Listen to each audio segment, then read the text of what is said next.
Wat betekent kring?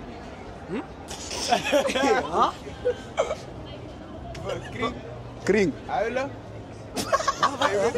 Kring is schoon. Oké. Wat betekent actie? Actie? Actie? Ik begrijp. Jullie twee moeten dit weten. Jullie zijn Surinaam. Oh, ik wist hem nog. Oh. Actie, bro. Oké, we gaan naar de volgende. Actie is vragen.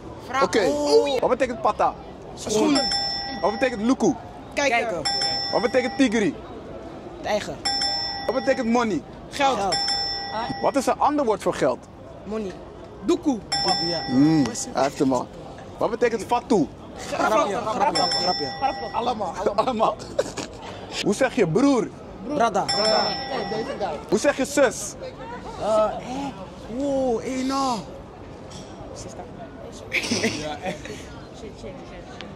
Is hij? Bijna? Zuster. Bijna? Sessoe? Bijna? Het is makkelijk, boys. Brada en Sissiri? Sisa. Wat betekent vissa? Feestje.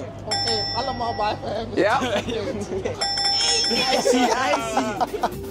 Bedankt voor het kijken. Abonneer nu, zodat je makkelijk de taal van Suriname kan leren. En als je deze video interessant vond, check dan de volgende video. Want wat je daar gaat leren, wil je echt niet missen.